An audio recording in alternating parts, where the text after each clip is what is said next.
day everyone, welcome to Learn and Solve TV. This video is about simplifying rational algebraic expressions.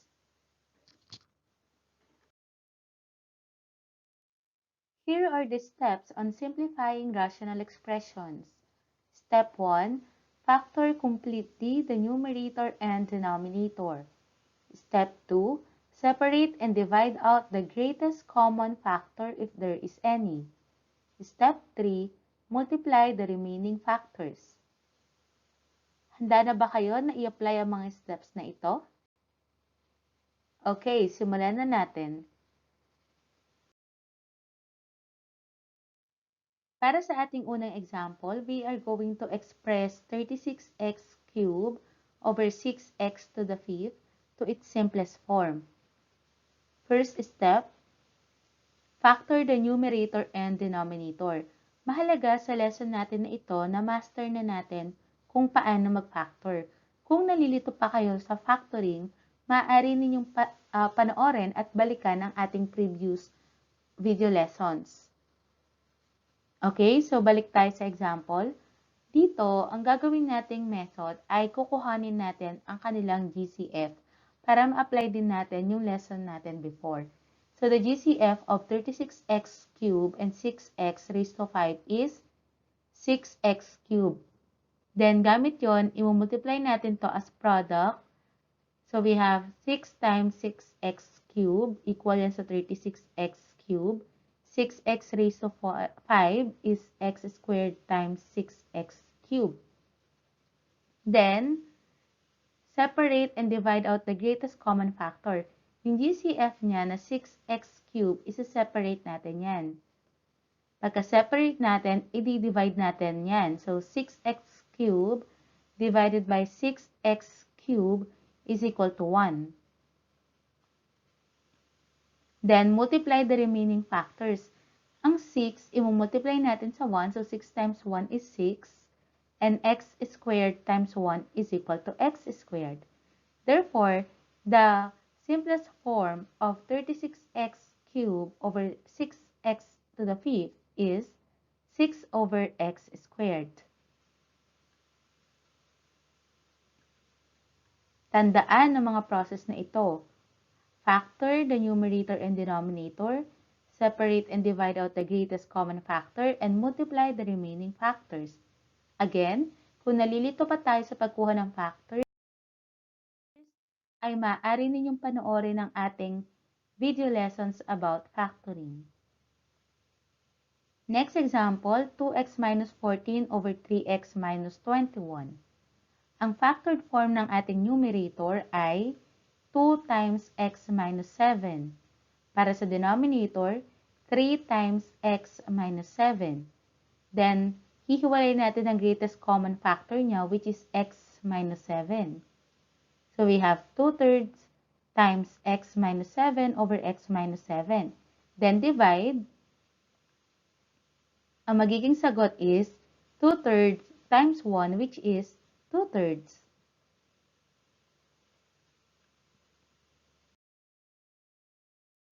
Next example is y plus 3 over y squared minus 9.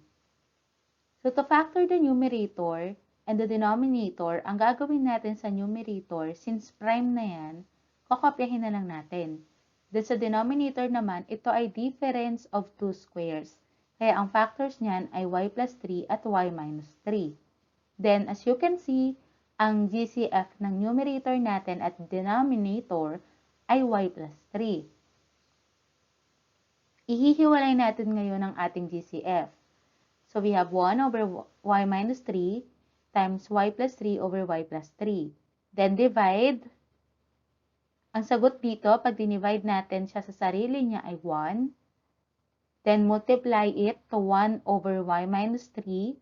Therefore, the answer is 1 over y minus 3.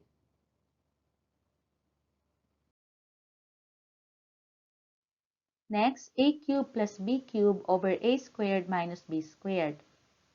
We know that our numerator here is a sum of two cubes. At ang factored form niyan ay a plus b times the quantity a squared minus ab plus b squared. Ang atin namang denominator is a difference of two squares. Ang factored form naman yan ay a plus b and a minus b. Again, kung hindi pa kabisado kung paano kuhanin ng factors, panoorin lang ang ating video lessons about factoring. Next step, separate natin kung ano ang GCF nila. Dito, ang GCF ay a plus b. So, isa-separate natin yan and then i-divide natin. A plus b over a plus b is 1. Then 1 times a squared minus ab plus b squared all over a minus b is equal to a squared minus ab plus b squared over a minus b.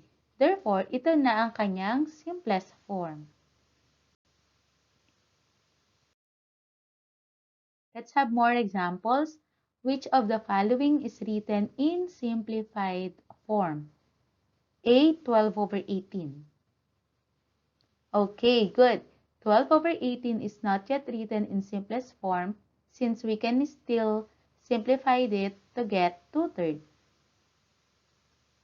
Next, 5/4. Correct, 5/4 is in simplest form.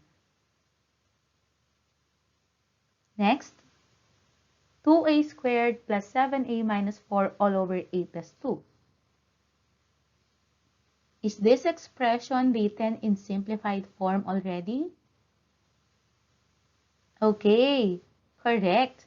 Ito ay nakasimplified na dahil pag pinactor natin ang numerator, ito ang makukuha natin. Ang denominator naman ay ito. Kung mapapansin ninyo, wala na silang common factor bukod sa 1. Next, x cubed minus 2x squared plus x all over x cubed minus x. Nakasimplified na ba ang expression na ito? Okay, so ang expression na ito ay hindi pa nakasimplified dahil pag pinactor natin ang numerator at denominator, ito ang ating makukuha. Kaya naman, ang simplified form nito ay x minus 1 over x plus 1. Next example, simplify 9 minus x over x minus 9. So to factor 9 minus x, pwede nating i-factor out ang negative 1. So we have negative 1 times the quantity x minus 9 over x minus 9. So ang GCF niya ngayon ay x minus 9. Then ang magiging sagot pag dinivide natin ng x minus 9 is 1. So negative 1 over 1 times 1 is equal to negative 1. So para hindi kayo mahirapan, pansinin nyo lang yung sign niya. Ang sign ng 9 dito ay positive, dito naman ay negative, ang sign ng x dito ay negative, at dito naman ay positive. So nagkabaliktad lang ang kanilang mga signs. Kapag ganon, ibig sabihin na magiging answer natin dyan, kapag sinimplify natin, ay negative 1.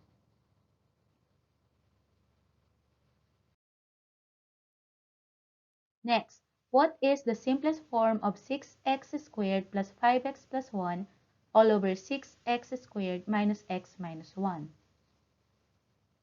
Kuhanin muli natin ang factors ng ating numerator. So we have 2x plus 1 and 3x plus 1. Sa denominator naman, 2x minus 1 at 3x plus 1. Then, separate and divide out the GCF, which is 3x plus 1. Then, divide natin yan to get 1. Then 2x plus 1 over 2x minus 1 times 1 is equal to the expression itself.